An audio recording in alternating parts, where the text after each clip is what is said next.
예수님께서는 제자들을 부르셨을 때 그냥 부르시지 않으셨습니다. 뭐냐면 예수님께서 어떤 제자들을 부르셨을 때 그 제자들이 공통적으로 보였던 한 가지 반응이 있었거든요. 제가 말씀을 읽어드릴게요. 마태복음 9장 9절 말씀입니다. 예수께서 그곳을 떠나 지나가시다 마태라는 사람이 세간에 앉은 것을 보시고 이르시되 나를 따르라 하시니 일어나 따르니라. 예수님께서는 세리로 사는 마태를 부르셨다는 거예요. 그리고 그는 그 부르심에 일어나 따랐다라고 기록되어 있습니다. 요한복음에 보면 빌립을 부르실 때 이런 기록이 나와 있습니다. 요한복음 1장 43절입니다. 이튿날 예수께서 갈릴리로 나가려 하시다가 빌립을 만나 이르시되 나를 따르라 하시니, 그래서 빌립은 따랐습니다. 자, 요한복음 12장 26절을 한번 볼까요? 우리 다 같이 한번 읽어봅시다. 시작.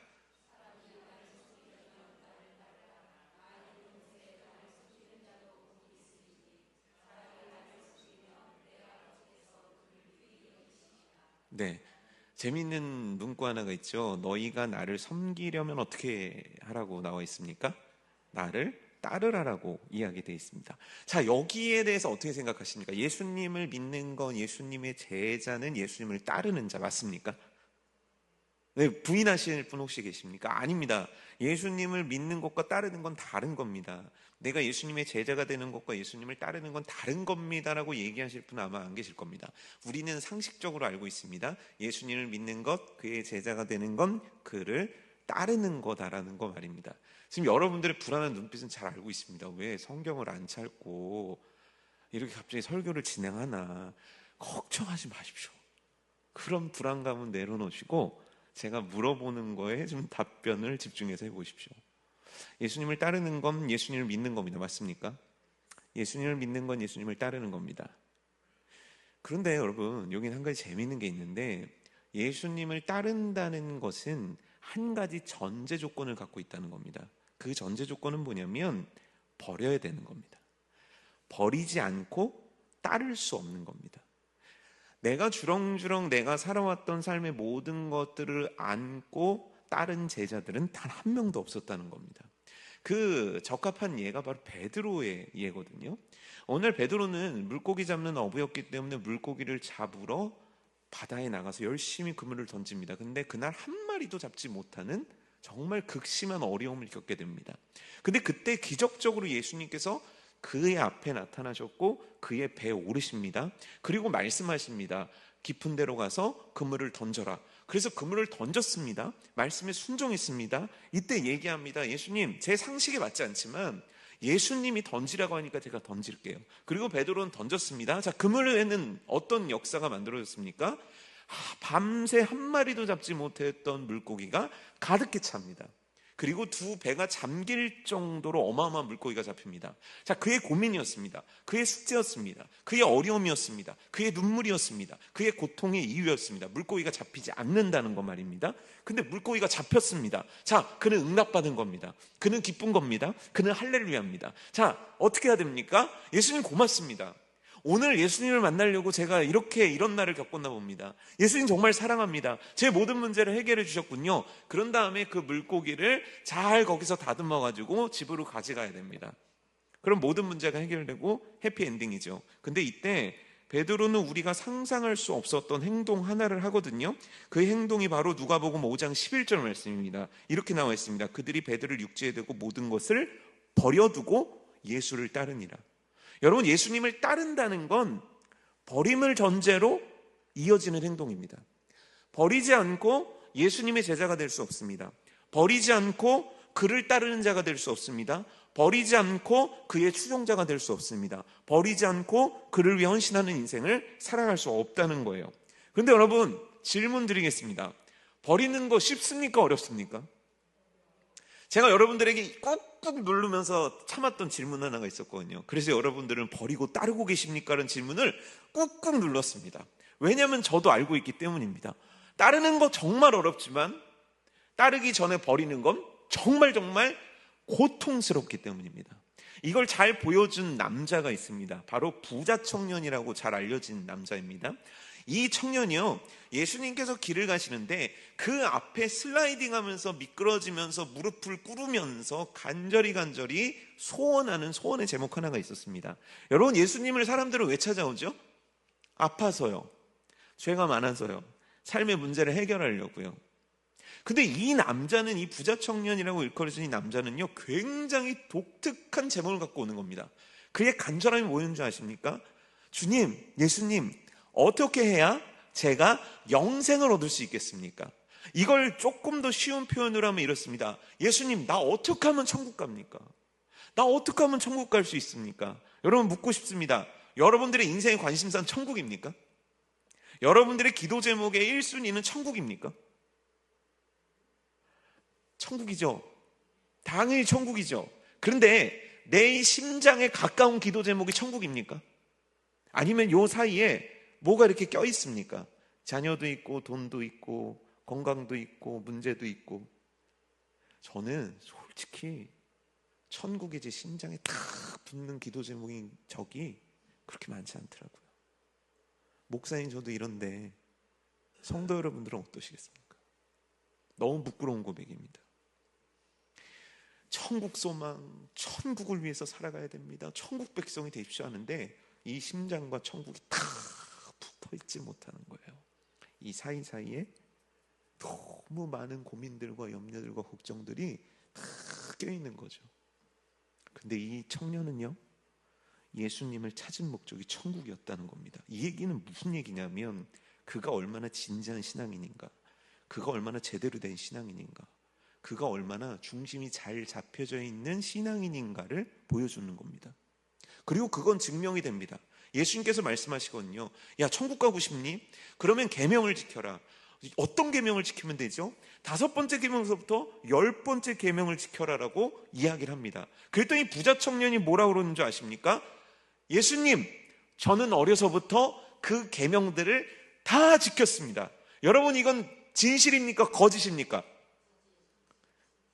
진실이다, 거짓이다. 그러니까 의심 많은 우리들의 인생. 이건 진실이었어요. 왜냐하면 그 부자 청년의 그 대답에 예수님이 되게 흐뭇하게 반응하십니다. 진짜예요. 그 청년은 정말 잘 지키려고 애쓰며 살았던 인생이에요. 그래서 그를 흐뭇하게 바라보시는 예수님께서 그에게 요구하십니다. 이 요구하시는 게 뭔지 아십니까? 내 가진 것을 다 팔아서 가난한 자들에게 주어라. 네가 갖고 있는 그 부유한 모든 것들을 팔아가지고 가난한 자들한테 다 주어라. 내려놔라. 너가 모든 것들을 내려놓고 나를 따르라 라고 말씀하십니다. 자, 부자 청년은 이 얘기를 들었습니다. 자기가 원하는 답을 들었습니다.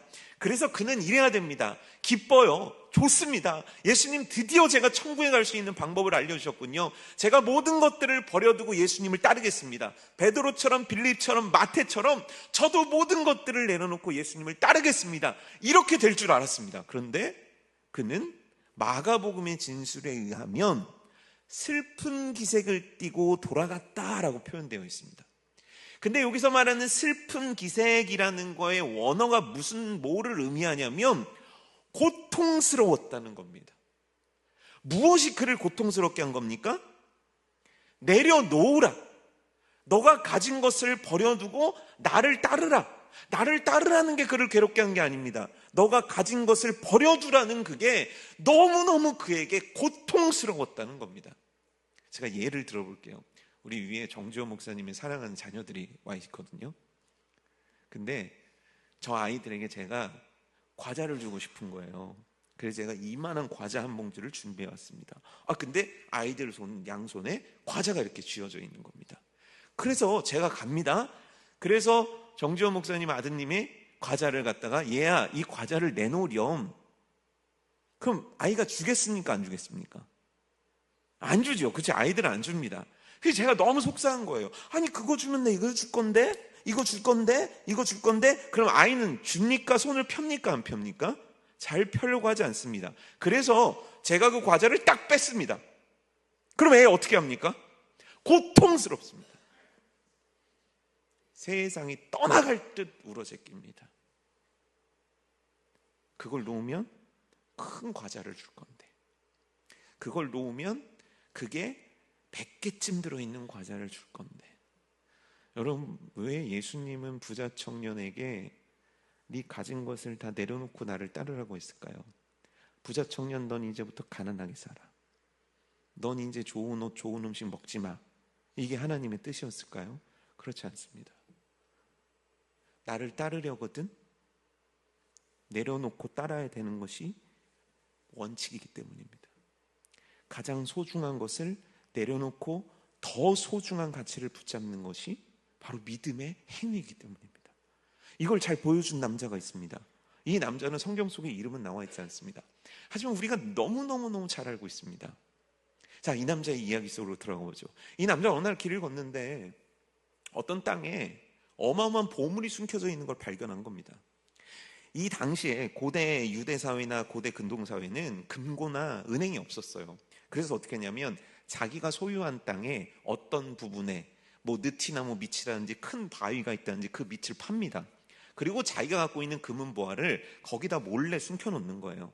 그리고 이렇게 덮는 겁니다. 그런데 어떤 이유인지 모르겠는데 이 남자가 그 땅에 보물이 숨겨져 있는 것을 알게 된 겁니다. 보게 된 겁니다. 자, 그리고 나서 이 남자는 그 보물이 갖고 싶은 겁니다. 어떻게 하면 되죠? 밤에 몰래 가가지고 삽으로 퍼가지고 이렇게 갖고 오면 되잖아요. 맞습니까? 이러면 도둑이잖아요. 그럼 어떻게 하면 합법적으로 그 보물을 가질 수 있을까요? 네? 그 땅을 사면 됩니다. 그 땅을 사면 됩니다. 그래서 이 남자가 어떻게 하냐면 자기의 집으로 달려갑니다. 그래서 자기가 있는 재산을 다 팝니다. 숟가락 젓가락까지 다 팝니다. 부족한 거 혹시 있을까 해서 모든 것들을 팔고 빚까지 얻으러 다니면서 난리를 치고 애를 씁니다. 주변 사람들은 이 사람을 어떻게 받겠습니까? 정신 나간 사람, 너 왜 그래? 너 미친 거 아니야? 근데 이 남자는 미치지 않았습니다. 너무 행복합니다. 너무 기쁩니다. 왜죠? 이제 조금만 있으면 그 땅이 내 거예요? 아니요, 그 땅에 있는 그 보화가 내 거예요. 내 영원토록 내 삶을 부유하게 만들어주고 3대, 4대, 5대, 6대까지 먹고 살고도 남을 만한 어마어마한 금은보화가 거기 있는 겁니다. 그래서 그 땅을 그렇게 사고 싶었던 겁니다. 그리고 드디어 그 땅을 샀습니다. 얼마나 축하할 만한 일입니까? 근데 여러분, 이 상황 속에는 한 사람이 등장을 하는데 이 사람은 실제 나타나진 않습니다. 하지만 이 상황 속에 존재하는 남자입니다. 어떤 남자인 줄 아십니까? 이 땅의 소유주입니다. 왜 판 겁니까? 까먹었을까요? 몰랐을까요? 아니, 계속 그렇게 정이 중얼중얼 거리시면 제가 뭐라고 대답을 해드려야 되는데 너무 어렵잖아요. 그러니까 물어봤을 때 답을 하셔야 돼요. 자꾸 왜 나이 드신 거 티내십니까? 그러시면 안 됩니다. 제가 나이 드신 거 티낸다고 할 말이 없습니다. 왜냐면 저번에 예배가 설교가 끝나고 딱 가는데 제가 사무실 비밀번호를 까먹은 거예요. 그래가지고 이거를 누르고 몇 번을 누르고 있는데 그때 우리 주양한 찬양대 대원들이 제 옆을 정말 영화처럼 지나가는데 저를 이렇게 불쌍한 듯 쳐다보고 가시는데 그때 우리 사모님이 저를 구해주지 않으셨으면 저는 집에 못 들어갔을 것 같습니다. 잘 생각해 보십시오. 이 남자는 왜 팔았을까요? 이해되십니까? 석연치가 않은 거예요. 그런데 성경에 보니까 이 남자 같은 사람이 한 명 있네요. 그의 이름은 에서입니다. 에서는 타고난 자입니다. 축복을 타고난 자예요. 왜냐하면 뱃속에서 야곱과 경쟁을 치르거든요. 근데 야곱이 상대가 안 됩니다. 왜냐하면 에서는 힘이 강했어요. 첫째예요. 그리고 태어납니다. 장자권을 소유합니다. 아브라함의 복을 아무 노력도 하지 않았는데, 아무 고난도 겪지 않았는데, 아무 시련도 겪지 않았는데 그냥 부여받은 자입니다. 어마어마한 축복을 부여받은 자입니다. 그냥 그는 살기만 하면 됩니다. 게다가 아버지의 총애까지 받습니다. 아버지의 일방적인 사랑까지 받습니다. 문제될 게 아무것도 없습니다. 그런데 우리는 결과를 알고 있죠. 결과가 어떻게 됩니까? 에서는 장자권을 소유한 자가 되지 못합니다. 왜 소유한 자가 되지 못했습니까? 그의 어머니와 그의 동생이 속였기 때문입니다. 맞습니까? 그래서 에서는 속았습니다. 억울합니다. 안타깝습니다. 그는 마음에 분이 차오릅니다. 그래서 언젠가 야곱을 죽이고 싶습니다.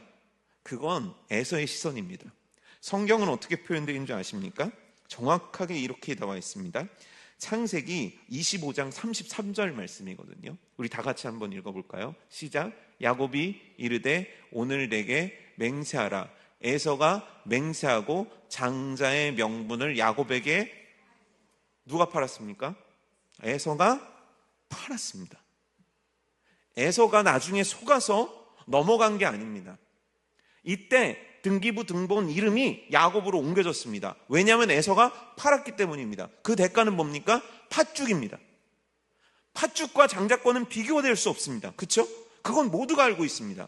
그런데 그 거래가 성사됩니다. 왜냐하면 에서가 팔았기 때문입니다. 그 판 이유가 나와 있는데 창세기 25장 34절입니다. 야곱이 떡과 팥죽을 에서에게 주매 에서가 먹고 마시고 일어나 갔으니 에서가 장자의 명분을 어떻게 여겼습니까? 가볍게 여겼다는 겁니다. 가볍게 여겼다는 건, 가볍다는 건 비교적인 표현입니다. 자, 무엇이 더 가볍습니까? 표현하는 겁니다. 이게 더 가벼워요. 그럼 이것보다 더 가벼운 종이 한 장보다 이게 뭐가 가볍습니까? 이게 더 가벼워요. 가볍다는 건 비교적인 판단입니다. 무엇보다 무엇을 더 가볍게 여긴 겁니까? 팥죽보다 장자권을 더 가볍게 여긴 겁니다. 이게 제정신입니까? 어떻게 사람이 이럴 수 있습니까? 전 이해할 수가 없었습니다. 왜냐하면 이 말씀을 설교를 정말 많이 했는데 그때마다 저의 포지션은 에서가 아니라 야곱이었기 때문입니다. 전 한 번도 제가 부자 청년이라고 생각해 본 적이 없었습니다. 전 한 번도 제가 에서라고 생각해 본 적이 없었습니다. 그런데 실제 삶에서 전 너무 에서더라고요. 전 너무 부자 청년이더라고요. 아무것도 아닌 것을 하나님이란 위대한 가치와 얼마나 자주 바꾸고 싶은 충동에 시달리는지 모르겠어요. 팥죽이 가치 없다는 건 압니다. 하지만 그 가치 없는 것을 추구하는 욕심이 제 마음에 얼마나 가득한지 모르겠습니다. 부자 청년처럼 하면 안 된다는 거 알고 있습니다. 하지만 내 마음의 욕심이, 내 욕구가, 내 욕망이 얼마나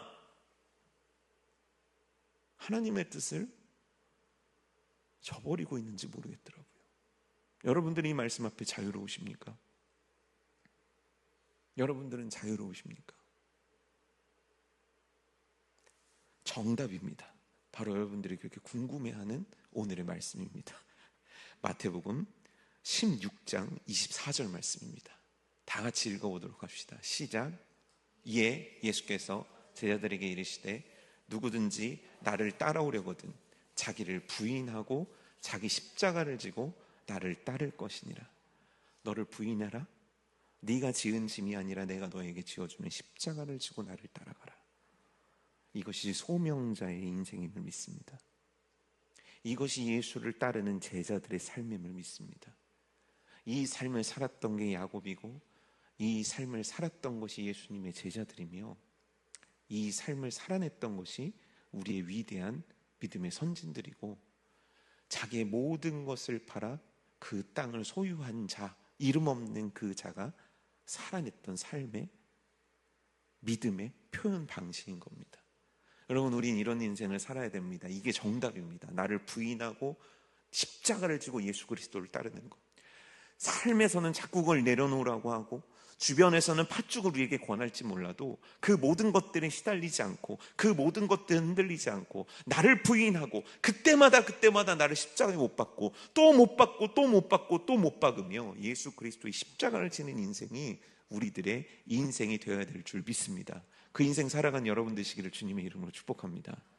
그런데 다시 원점으로 돌아와 보죠. 잘 됩니까? 믿음이 부족하죠. 믿음이 연약해서 잘 못합니다. 그럼 믿음이 강하면 할 수 있을까요? 내가 진짜 성숙하면 할 수 있을까요? 아브라함이라는 사람이 있었습니다. 아브라함은 우리가 잘 알듯이 믿음의 조상입니다. 그런데 이 아브라함이 얼마나 대단한 사람인지 히브리서에는 그에 대해서 이렇게 기록되어 있거든요. 히브리서 11장 8절인데 믿음으로 아브라함은 부르심을 받았을 때 순종하여 장래의 유업으로 받을 땅에 나아갈새 갈 바를 알지 못하고 나아갔으며.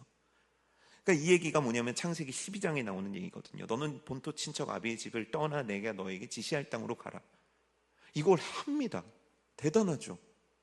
그걸 했던 이유는 뭐냐면 세 가지 약속을 굳게 믿었기 때문입니다. 이 세 가지 약속을 하신 하나님을 굳게 믿었기 때문입니다. 세 가지 약속이 뭡니까? 땅을 줄게, 자손을 줄게, 너가 축복의 통로가 되게 해줄게. 아브라함은 굳게 믿습니다. 놀랍게도 그 당시에 아브라함은요, 땅 하나 소유하지 못했고 자녀 한 명 없고 축복의 통로는커녕 왠지 자기 때문에 자기들의 가족만 더 힘들게 만든 것 같은 아픈 양심의 가책을 받고 있었던 바로 그 포인트였습니다. 근데 아브라함은 믿음으로 떠납니다. 믿음으로 그 땅에 거주합니다. 그러면 아브라함의 인생은 이제 어떻게 해야 되겠습니까? 꽃길만 펼쳐져야 되는 거 아니겠습니까? 너무너무 잘 돼야 되는 거 아닙니까? 너무너무 행복해야 되는 거 아닙니까? 그런데 그렇지 않았습니다. 아브라함이 맨 처음 만난 건 우상의 재물들이 가득한 우상을 섬기는 가나안의 문화였고, 그 아브라함이 만나게 되는 건 자기를 멸시하고 자기를 흘겨보는 그들의 눈빛이었고, 그가 만나야 될 건 가뭄이었고, 그가 만나야 되는 건 괴로움이었고, 그가 만나야 되는 건 아픔들이었습니다. 그래서요, 그럼에도 불구하고 아브라함은 믿음을 지켜내고 믿음의 조상이라 일컫는 인생을 온전히 100% 완벽하게 살아냈는가? 그렇지 않았습니다. 그 예를 들어 드릴게요. 아브라함의 간절한 소원은 아들을 낳는 거였습니다. 근데 하나님의 약속은 분명했습니다. 너가 아들을 줄 건데 네 아들은 너의 지금의 아내인 사라를 통해 줄게. 사례를 통해서 줄게. 이게 하나님의 분명한 약속이었습니다. 자, 이 말씀은 이루어집니까?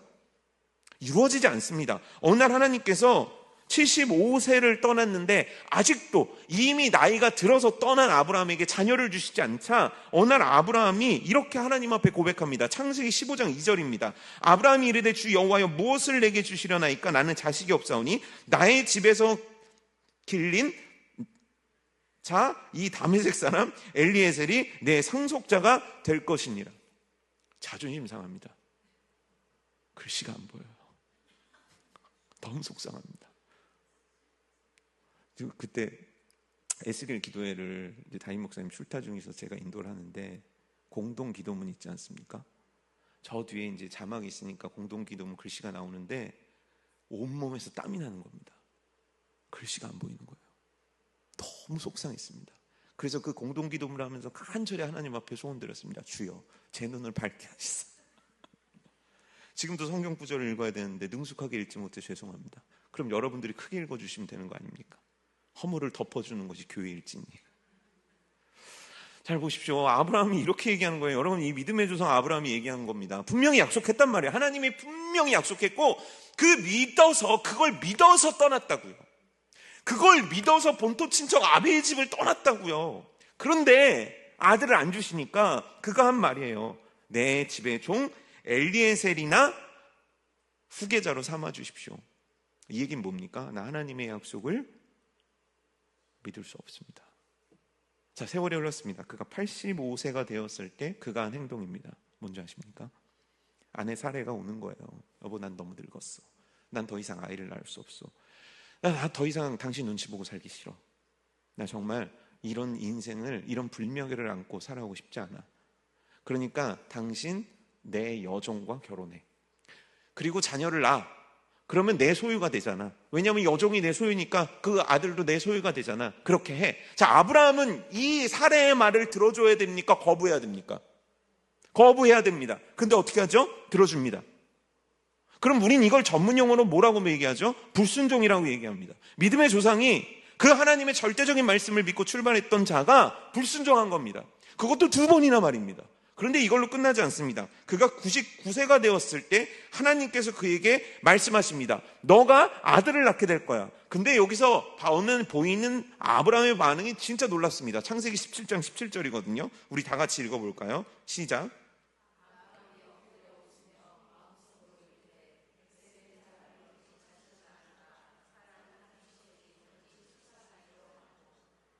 그리고 나서 18절에 이렇게 얘기합니다. 아브라함이 이에 하나님께 아뢰니 이스마엘이나 하나님 앞에 살기를 원하나이다. 이스마엘과 아브라함의 관계는 이미 다 정산되었습니다. 하나님께서 이스마엘을 향한 하나님의 계획을 이미 얘기해 놓으신 상태입니다. 그런데 아브라함은 이렇게 얘기하는 거예요. 너무 충격적이지 않습니까? 사례도 마찬가지입니다. 사람은 웃습니다. 내가 노쇠했다고 얘기합니다. 내 늙은 나이에 어떻게 아이를 낳을 수 있겠냐라고 얘기합니다. 이것뿐입니까? 아브라함은요, 분명히 사라를 통해서 하나님께서 아들을 낳게 하실 거라고 말씀하셨음에도 불구하고 2번이나 아내를 자기의 사촌이라 하면서 다른 남자들에게 아내를 빼앗길 위기를 자초합니다. 그러면 어떻게 해야 되죠? 여러분들이 하나님이면 어떻게 하겠습니까? 아브라함, 너 어떻게 할 수 있니? 너 어떻게 그럴 수 있니? 너 가! 난 널 버려야겠다. 난 널 포기해야겠다. 넌 어쩜 그렇게 하나님의 말씀을 깨닫지 못하니? 넌 어쩜 이렇게 하나님을 배반할 수 있니? 내가 너한테 못해준 게 뭐가 있다고? 좀만 기다리는데 그거 하나도 못 기다리니? 이 믿음 없는 녀석. 내쫓습니까? 그를 버립니까? 그가 그렇게 잘못할 때마다 하나님은 우리와 같은 음성을 내리시고 천둥번개를 치시며 그를 혼비백산하게 만드십니까? 전혀 그렇지 않으십니다. 전혀 그렇게 하지 않으십니다. 절대 그렇게 하지 않으십니다. 오히려 하나님은 아브라함의 실수로 인해 벌어진 모든 것들을 수습하십니다. 이스마엘에 관한 것도 그렇고요. 아내를 2번이나 빼앗길 위기에서도 하나님은 오히려 그 저주를 저주하시고 애굽을 저주하시고 그 모든 것들을 선함으로 바꾸어서 오히려 아브라함에게 득이 되게 하신 분이 하나님입니다. 왜죠? 왜입니까? 여러분, 이 이유에 대해서 알고 계십니까? 어느 날 아브라함은 믿음이 땅으로 떨어집니다. 분명히 모든 것을 버리고 예수 그리스도를 따르는 그 신앙의 본을 보였던 아브라함인데 그의 신앙이 밑으로 떨어져서 땅에 박히는 어떤 날을 맞이하게 됩니다. 그날은 어떤 날이었냐면 소돔 연합군과 전쟁이 벌어졌을 때 이 조카가 포로로 잡혀가거든요. 그 조카를 자기의 집의 종들을 데리고 가서 구출하는 어마어마한 기적이 일어났습니다. 그리고 나서입니다. 하나님의 살아계심을 어마어마하게 체험하고 그리고 나서입니다. 근데 그날 밤 아브라함이 괴로운 겁니다. 왜 자녀를 주시지 않습니까? 이 풀리지 않는 숙제 때문에 아브라함 믿음이 땅으로 떨어집니다. 근데 그때 하나님께서 그에게 하신 말씀입니다. 창세기 15장 5절 말씀입니다. 그를 이끌고 밖으로 나가 이르시되 하늘을 우러러 뭇 별을 셀 수 있나 보라. 또 그에게 이르시되 내 자손이 이와 같으리라. 나와 아브라함아, 나와봐. 하늘을 보렴. 내가 너한테 얘기하는데 이 수많은 별과 같은 자손을 내가 너에게 주마. 이 수많은 자손을 내가 너한테 주마. 여러분, 하나님은 우리들의 인생 가운데 이렇게 일하십니다. 하나님은 내가 스스로 나를 부인하고 내 능력과 내 힘으로 스스로 나를 십자가에 못 박고 내 능력과 내 스스로의 의지와 노력으로 십자가를 지지 못하는 걸 너무너무 잘 아시는 분입니다. 그래서 말씀하시는 겁니다. 우리들에게 때로는 지팡이로 때로는 막대기로 주의 음성을 들려주시는 겁니다. 그럼 그때 어떻게 해야 되는 줄 아십니까?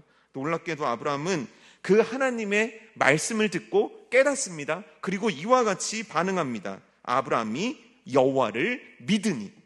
그도 흔들렸다는 겁니다. 그도 좌절했다는 겁니다. 그도 괴로워했다는 겁니다.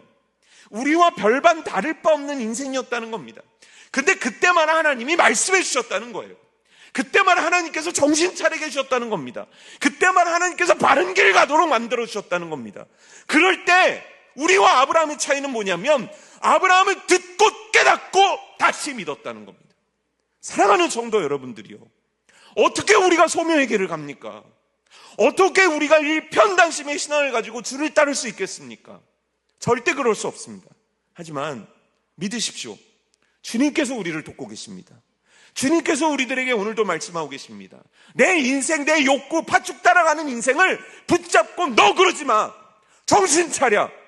너 주님의 뜻이 뭐니? 너 왜 이 직분 세워놨니? 너 왜 내가 이거 맡겨놨니? 너를 통해 내가 이루고 싶은 게 뭐니? 하나님은 끊임없이 우리들에게 말씀하시고 깨닫게 하시고 우리의 방향을 수정하셔서 그의 거룩한 자녀 소명자로 살아가도록 만들어 주신다는 겁니다. 결국 아브라함은 어떻게 된 줄 아십니까? 드디어 아들을 낳습니다.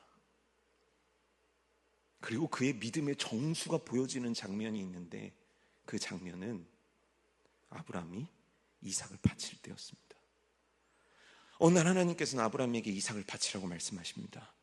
여러분, 성경을 다 살펴보십시오. 아브라함은 한마디도 하지 않습니다. 그의 아내인 사라도 한마디도 하지 않습니다. 그들은 주님 앞에 결연한 한 가지의 모습만 보일 뿐입니다. 아들을 바치겠습니다. 순종하겠습니다. 나를 버려두고 예수를 따르겠습니다. 왠 줄 아십니까? 히브리서 기자는 이 장면을 이렇게 우리들에게 해석해 줍니다. 아브라함은 이삭을 죽이면 하나님께서 이삭을 다시 부활시킬 거를 믿고 있었다는 겁니다. 왠 줄 아십니까? 이삭을 통해서 복을 주시겠다는 하나님의 언약의 말씀이 있었기 때문이라는 거예요. 여러분, 아브라함의 위대함이 보이십니까? 아니요. 전 그랬거든요. 근데 이 기사를 통해 하나님의 위대함이 보이더군요. 그를 믿음의 조상으로 만들어내시는 하나님의 위대한 말입니다. 하나님은 우리를 그렇게 만들어 가실 겁니다.